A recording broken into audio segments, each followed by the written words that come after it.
There's one altcoin ready to release some explosive announcements this month, and that is SUI. September will be the month. September is the month. September is the month. For those of you who have been living under a rock for the past 3 years, SUI is what happens when you take the world's brightest developers, give them $2 billion for R&D, and arm them with Facebook and Google's Silicon Valley's connections.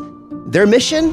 Our goal at Facebook was to launch a global system for sending money around the world as easy as email. The biggest players on the planet are starting to wake up to this, and the suits are knocking at the door. Wall Street is seeing SUI as the next big thing, and they want to get a piece. So I'll say they're coming for your SUI. Be careful. Developers are realizing it breaks the limits holding other blockchains back.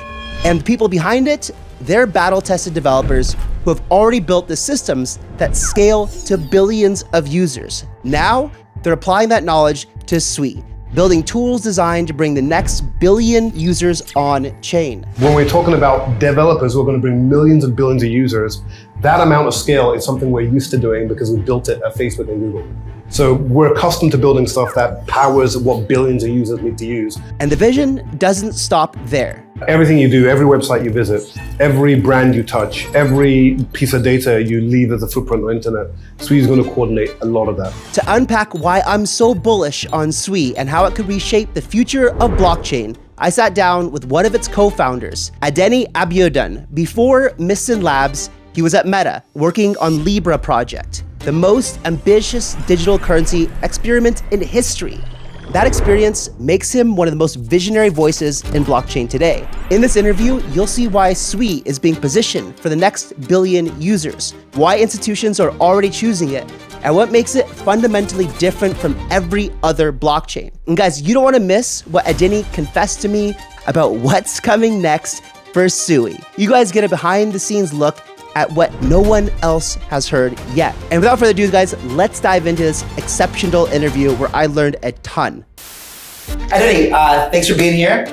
I'm also thanking you for inviting me to this amazing event here at SUI Beach House in Bali, which is phenomenal.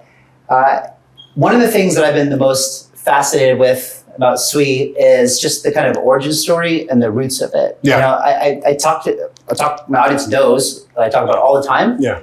And I think one of the most validated things, we touched on this earlier today and when you guys were speaking to all of us, but kind of the origin story behind Meta, DM, Project Libra. Yeah. Maybe you can kind of go into that. Sure. So SUI, Mistin Labs actually has its origins at Meta. So our team, led by Evan Chung, Evan is our CEO, were the brainchild of all the technical stuff that you needed to actually launch Libra. Project Libra. Fun fact, Evan was one of the co-creators of LLVM, which is the stuff that actually runs in all your phones. Without Evan's work, your phones will not be running today. I keep making that comparison. But generally, very, very well known in the tech industry, worked at Apple, worked a number of other companies, and was a brainchild of a lot of the stuff we're trying to do at Libra. So he built the research arm of Novi Research, or Libra Research, which we called it at Facebook. So all of us worked together, myself, Sam, George, Costas, Evan, we all worked together at Facebook on Libra. I was the product lead for the research arm of the company, and we got to work on some amazing technologies there. One of them was, how do you send money to anyone in the world without internet? One of the things we're trying to solve at Facebook, because we wanted to onboard billions of people into the financial ecosystem without having to worry about having feature phones, right? To a large degree. All the crazy consensus work, all the design was the work that Evan, Sam, George, and Costas and myself were working on with our team. In fact, when we left Meta, we hired all the brightest minds that were working on Libra to come and work at Mistin. And we started from scratch and said, if we didn't have the restrictions of Facebook, if we wanted to start again, what would we do? So we really started building everything from first principles from the scratch. But it was an interesting project. Libra was an amazing project. We worked on it for about 3-4 years in total. And our goal at Facebook was to launch a global system for sending money around the world as easy as email.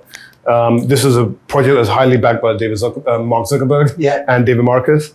All of us have since left to do different things since Meta. But yeah, our ideas originated at Meta. We saw an opportunity to solve interesting problems that didn't really exist, that there was no platform to solve, right? That exists in the market.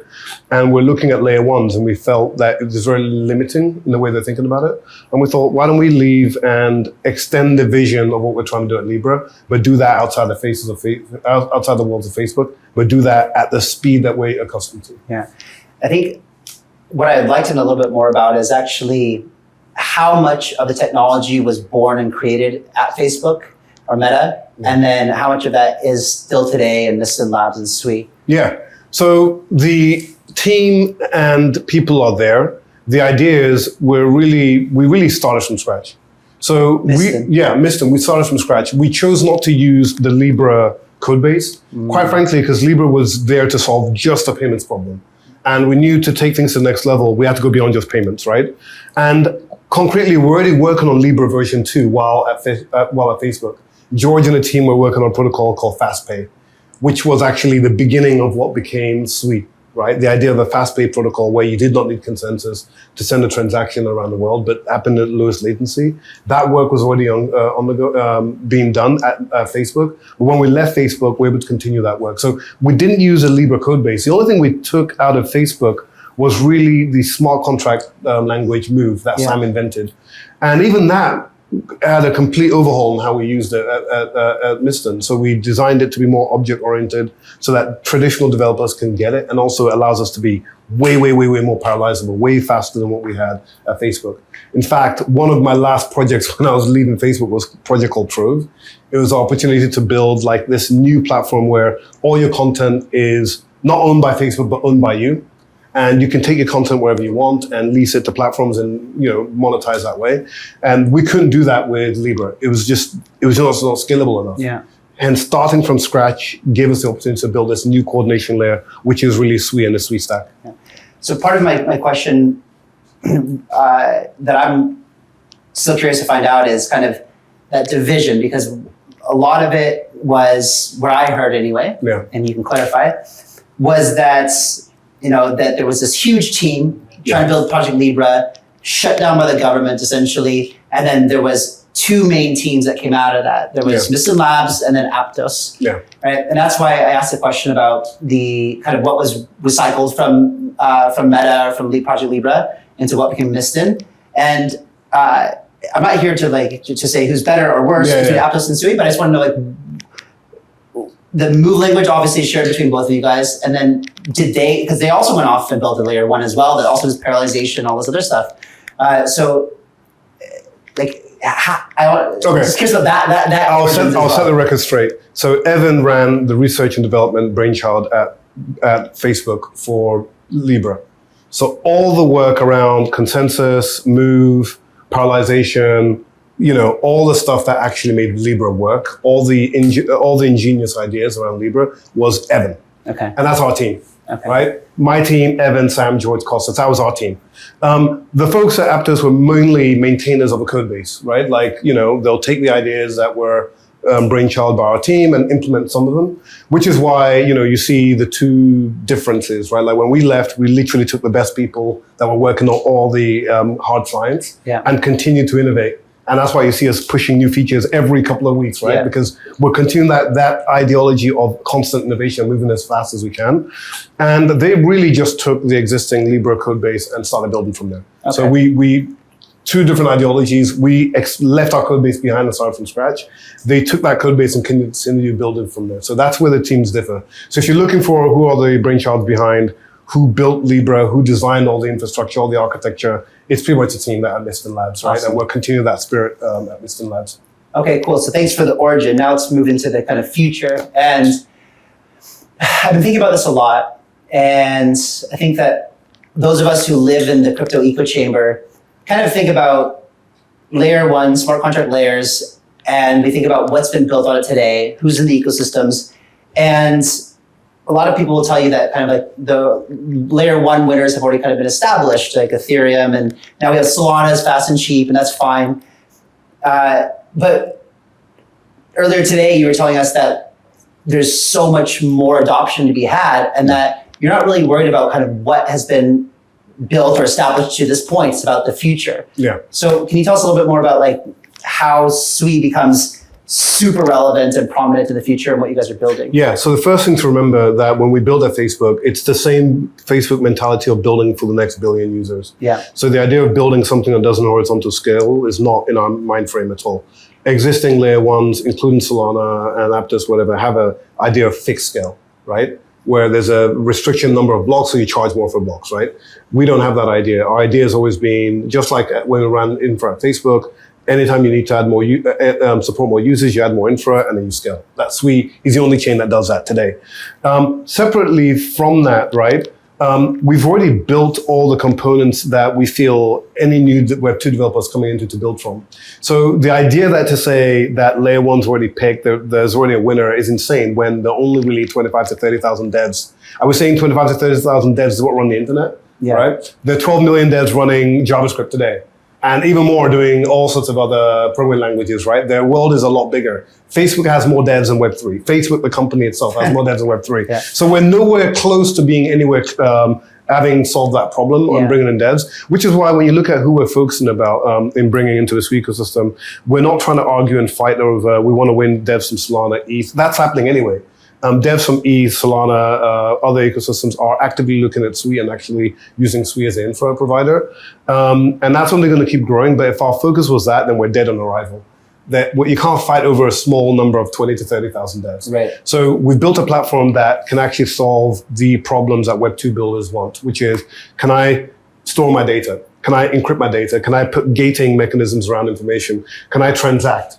Can I use AI and LLM models to directly engage with smart contracts? All that you can do on SUI out the box today. And this is very, very far cry from what exists on other platforms. So we're really built for prime time. We're really built for the next billion users because we built a platform that devs really need. To say to a dev, all you need is an L1, they would laugh at you because they know it doesn't make any sense. Right? So we've gone beyond that and we're building what we're calling the SUI full stack. And that solves all those problems, namely coordination layer of our SUI, data layer for AI models, which is Walrus, secret sharing using Seal,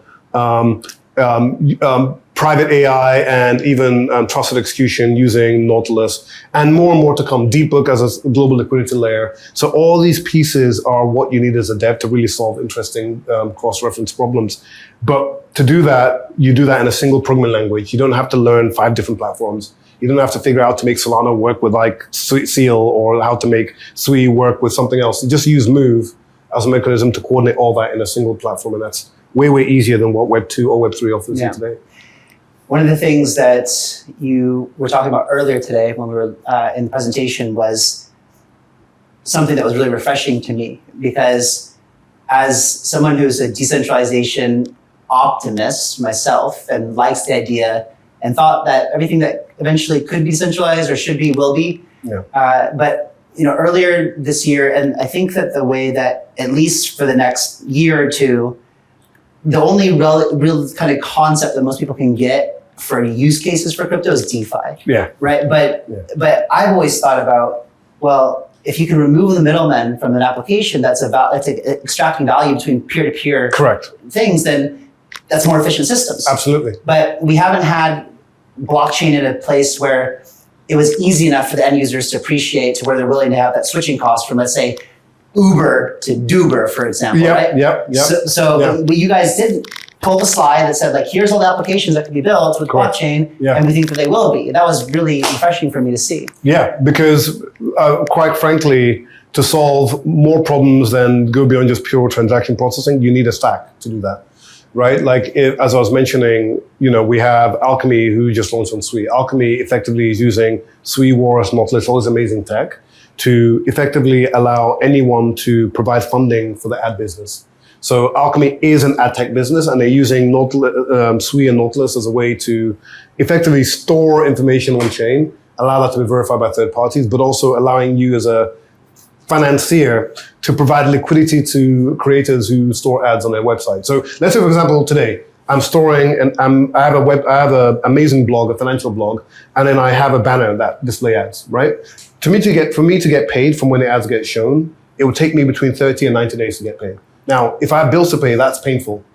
And what Alchemy let you do is effectively pre-fund what that person can do, the amount of funds that person can get out. So rather than waiting for 90 days, I can get it instantly and pay maybe 3%.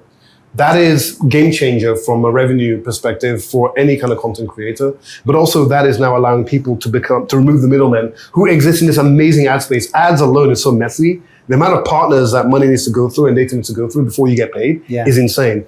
So a blockchain becomes that barrier that effectively removes all the middlemen, and you have a more efficient market. People get paid instantly. Financiers can generate yield through funding protocols directly, and I think that's the future. Yeah. I mean, you guys have to be thinking about when you're building this infrastructure for the next billion people, you have to be thinking about where are we headed? I'll use the word Web3, but it's just the web. Where's the web headed over the next 10 years? You know, and how does blockchain become that new kind of invisible layer that we're all using? Yeah, so you're quite right in the sense of, instead of thinking of Web 2, Web 3, just think about the web, right? Yeah. Like the whole story we've always had. When we were sat at the Meta offices, we saw that the internet doesn't have a protocol that allows applications to talk to each other, right? Apps cannot talk to each other in a unified way. And in fact, that element of what's broken, users become what connect apps together, which is insane, right? Today, right, let's say you want to take medical records from your medical provider to another app. Have you tried that? It's a pain in the ass to make that happen. There's no protocol to make it work seamlessly. And you go to a website, you have to type data all over again in 50 different places. You end up leaving digital footprints everywhere you go. That's because the internet doesn't have a unified layer that allow apps to engage with each other.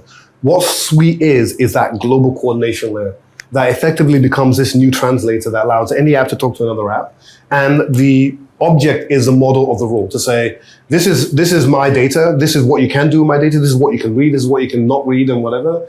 And it has to be respected because the platform is built that way.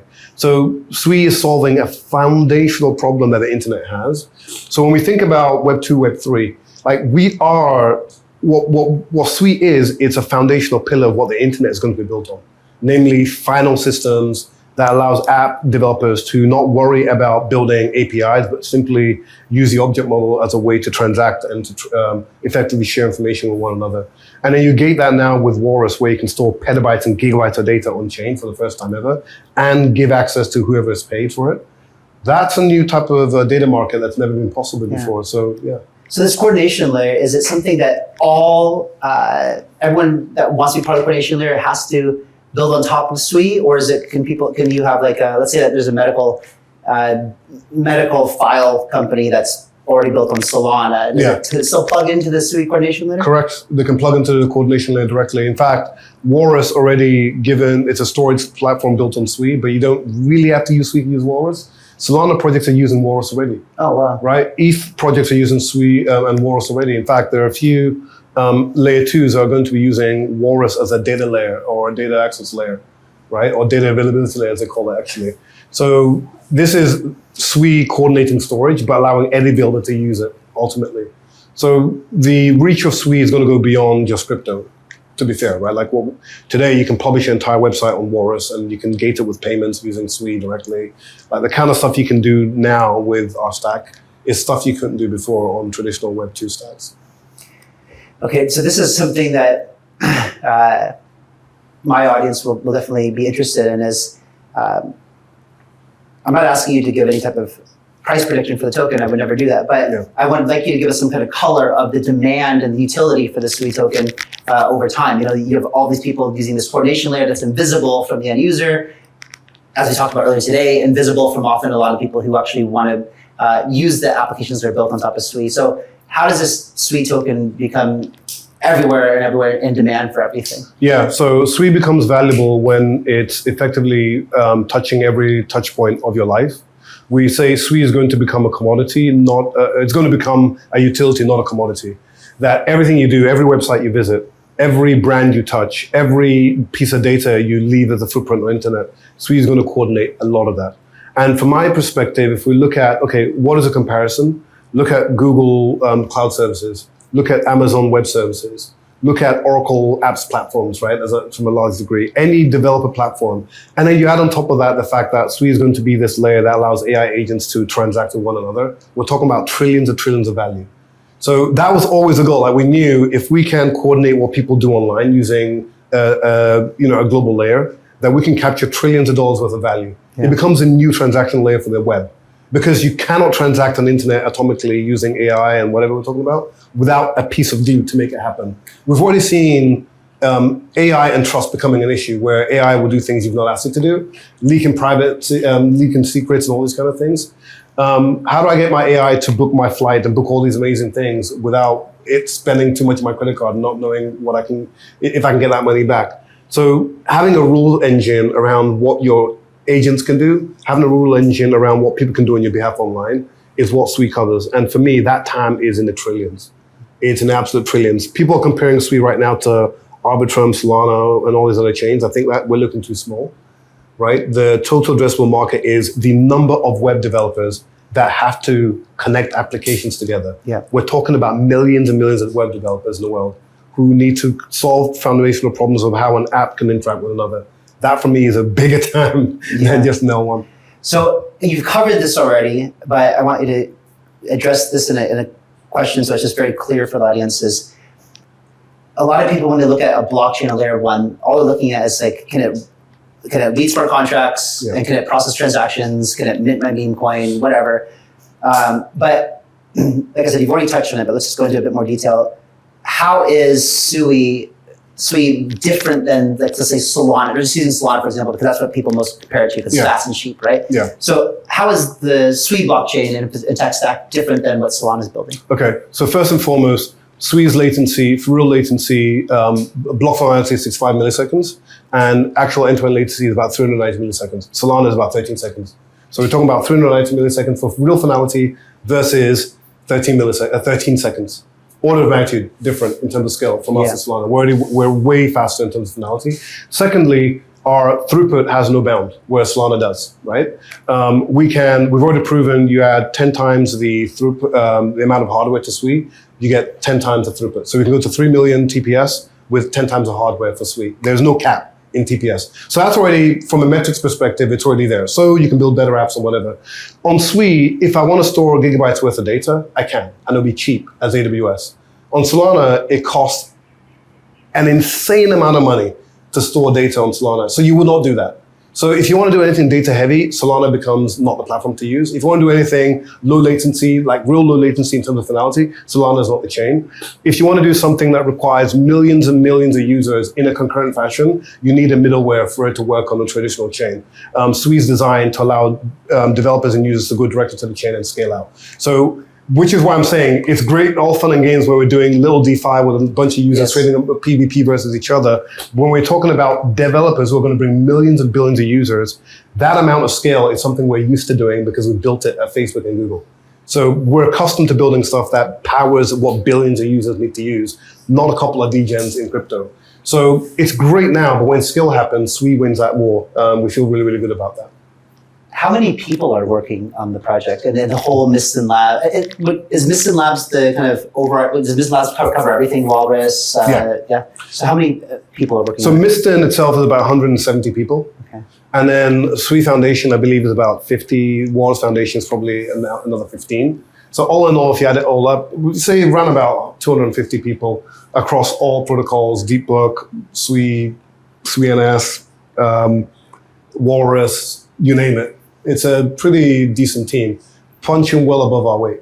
I think, for contrast, at Meta, we had probably, if you extend the whole team, close to about 1,000 people. Yeah. So we're doing a lot with less. Yeah, that was going to be my next question. Is you said there were so many different devs at Meta doing what they were doing, but you guys have way less than that. Yeah. Tell me about that. Is it just because the team's far more efficient? There's less. What is it? So being able to, when you have more people, the bandwidth of communication goes a lot higher, and the ability to reach consensus of what you want to do is a lot more difficult. You have to convince a lot more people, right? Whereas in a very flat company like ours, we may tend to make decisions really, really quickly. Crypto doesn't work in 18-month roadmaps, right? You have to have roadmaps that you can execute you have to have a long-term roadmap, but you need to have something you can execute in a short term. So I think having the best talent in the market solves that problem. but also having really great communicators internally is also another element as well. So when we hire people, we look for great communicators. We look at people who can work on their own, but also are great at broadening and sharing their vision across the team. Hiring really, really well has really, really helped us. I think, again, if you look at the kind of people we brought over, right? We brought in some of the world's foremost cryptographers. We brought in some of the world's best engineers when it comes to infrastructure systems. We are employing people in the AI space at this moment in time. Like, we are bringing in the best of the crop in every field, whether it's products, whether it's engineering, whether it's research. We always invest in the best talent. And we don't plan to be a multi-thousand person organization. We think we can punch well above our weight for a very, very long time. I think it's important. What we've seen is that it's important for tech companies to be strong, especially in crypto, to be strong on the dev side, which you guys clearly are, and then also be strong on the commercial side, the business side. How much emphasis, how do you guys decide? I mean, you started as a purely dev team mostly, right? And then you probably realized that at some point you need to be strong on the business side too, which you guys apparently obviously are. Tell me a bit about the balance that you guys have there. Yeah, so in fact, when we started the company, we honed in on hiring good people on the recruitment side. Our first hire was actually on the hiring side because that's your lifeblood of the company. Yeah, exactly. Separately from that, we started hiring really good people on the deal side and marketing, and that area is an area we wanted to make sure that we can sell ourselves publicly as much as possible. And just to be clear, when we were at Meta, the kind of companies we worked with were the largest companies in the world. Our customers were the largest companies in the world. We got to work with some of the largest banks in the world. We have great relationships with some of the largest companies in the world and also the greatest institutions in the world as well. We're leveraging those relationships at Miston. So you start to see us talking more about those partnerships and those relationships soon. We've been focused solely on the stack, but the partnerships work we've been doing has been top tier. And you're starting to see the rewards of that with the kind of big names that will be announced and associated with SUI. This is now time where big companies can say we are dedicating our time and building on SUI as a platform for the next 3 to 5 years, right? And focusing on leveraging this inflight stack to solve fundamental business problems. I always say people shouldn't be building Web3 because it's Web3. It's because Web3 allows you to solve specific business problems. That's what matters, and that's the kind of proof points that we're showing with SUI. Is there anyone that you can tell us about? Unfortunately, I wish. September will be the month. September is the month. Cool. Yeah. Okay, let's talk about these treasury companies, institutional adoption. So Mill Street just announced a big deal with you guys. Is there anything else going on over there? So I could tell you that the amount of institutional interest in setting up, these treasury companies for SUI is high. I know the SUI Foundation received well over 12 different applications and chose to work with Mill Street Ventures, but I can say there's probably a lot more that's in the pipeline. But Wall Street is seeing SUI as the next big thing, and they want to get a piece. So I'll say they're coming for your SUI. Be careful. But yeah, Wall Street does understand. Like, they see the background of the founders, that it's well differentiated from anyone else in crypto. They see that our pedigree is in building systems that power billions of users. They believe that we've actually solved the technical problems that they have, that they feel we can add value to what they're doing. In fact, we have some institutions that are going to be building their own DeFi protocols directly on SUI, which is a big deal. That's a big deal. So like, to actually trust the infrastructure to build your own protocol on SUI is a validator. It's a validation of our tech in itself. So yeah. That's actually something else I wanted to get into too, because when I first started looking into the Move language and realizing that what Zuck wanted to do was become like essentially the largest bank overnight, right? Correct. They're launching Libra. And understanding that, I believe, let me know if this is an accurate statement, but there was like $1 billion of R&D put into Project Libra or something. Probably like closer to. Okay, so then you guys were like ready to go, right? And you got shut down at the 11th hour. Yeah. And I'm guessing that you would not have been ready to launch had like that not been super validated and tested. Correct. And if you had gone out and launched and brought in big clients and you had some sort of exploits or hacks, it would have ruined the reputation. You guys have been dead on arrival. Correct. So to me, just that story alone signified a lot of trust in the Move language. Yes. When at the time that you guys came out, it was really just kind of Solidity. Solana was still having outages and stuff like that at the time. And so there really wasn't another like option. And then, so you had the Solidity, which had a lot of issues and not the best smart contract language. I always kind of just joke around that like Vitalik and others and Gab and everyone were like trying to build a layer 1 plus figure out a smart contract language, and this is all kind of experimental. Exactly. You know, and then you guys have a lot of time to observe that, think about how to make a better language that's more trusted for DeFi. So the question is like, tell me about Move and SUI as a trusted, more like rigid, or I don't know if rigid is the right word, but like a trusted framework for people to build DeFi and lock in billions and billions, hundreds of billions of dollars in TVL? It's a good question. And the reason why this is important is we've got to remember at Meta, our goal initially was not to build everything ourselves, right? We actually spoke to a number of foundations, a number of teams across all ecosystems to do our due diligence. We looked at the EVM, we looked at Solana, we looked at everything that was on the market at the time. And we drew to a conclusion that the biggest platform of attack, the biggest vector of attack, was actually the virtual machine smart contracting platform. And which is where I think the biggest single innovation that I'm so proud of that we came out of Meta was actually Move programming language. Yeah. Because there's no way in hell we could have gone to Congress and say, YOLO, trust us, bro, right? Yeah. And then have an EVM attack and say, oh, it's virtual machine, nothing to do with us. Like we're already dealing with like reputational issues as a firm, right? Like we needed to have something absolutely robust. And even for our own self, right? We can't entrust the wealth of billions of users on a public network and then have it attacked because of reentrancy bugs or whatever else is afforded to you by the platform. So investing in Move was a big deal for us to get confidence to actually launch Libra. Libra would not have gone forward without a Move programming language. Yeah. So it was highly battle tested. It was audited. Even the Move framework itself underneath it was all audited. We felt really, really good about what we're launching, and we felt it was the safest platform out there. So that had a high rigor and high bar before it could go to mainnet. Before we were ready much before the time that we were announced into Congress, but we just kept getting held back, unfortunately. And the good thing, though, is when we did leave Meta, we took a first principle approach to say, if our goal was not trying to make all Congress happy, but our goal was still maintain the absolute maximum amount of security possible, but we also wanted to be the fastest possible platform and have the same ethos of scale that Facebook needed. I remember we didn't have enough time to do all the amazing skill work we wanted to do at Meta, but now leaving, we took an additional 18 months to build out SUI. Right? This is why others launched before we did, because we started from the first principles. We'd probably scared every investor out there, but we felt it was the right thing to do, and it's paid off to a large degree. So one of the things that I talk about with Ethereum versus Solana and institutions using it for their DeFi and their lending apps and their lock, whatever, is that at this point, Ethereum, the network itself, is pretty effectively battle tested. Like, you don't really have exploits in Ethereum anymore. Solana, less so. We've had more recent outages.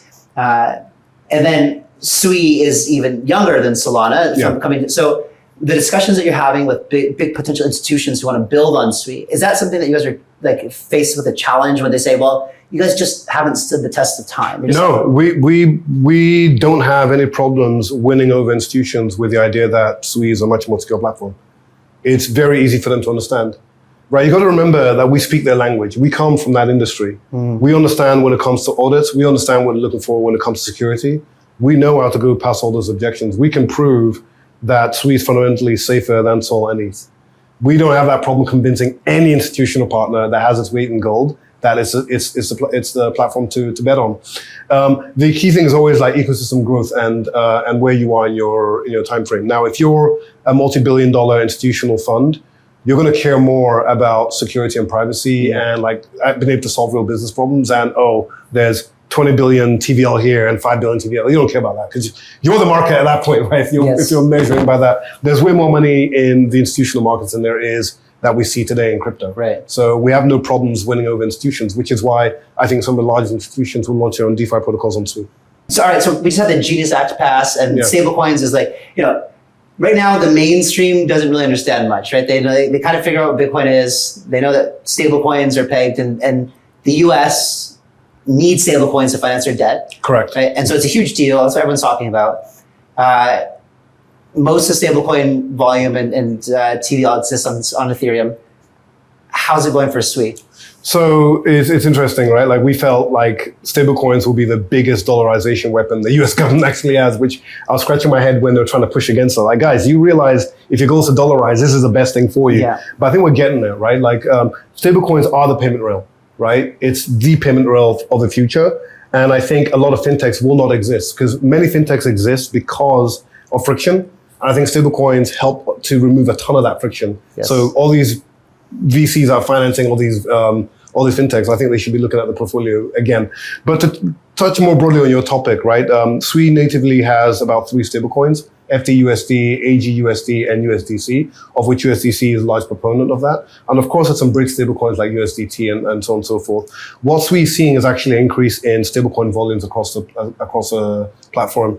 We many days see SUI surpassing Solana's stablecoin transfer volume on chain.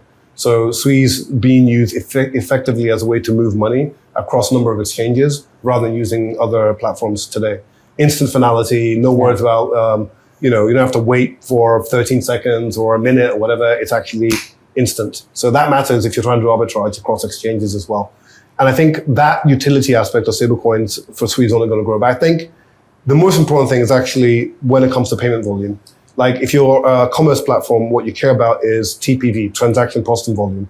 And what we want to see is an increase in the processing volume of SUI. We're already seeing that from the stablecoin growth, but we want to see that grow significantly where more users are using SUI as a means of making day-to-day payments.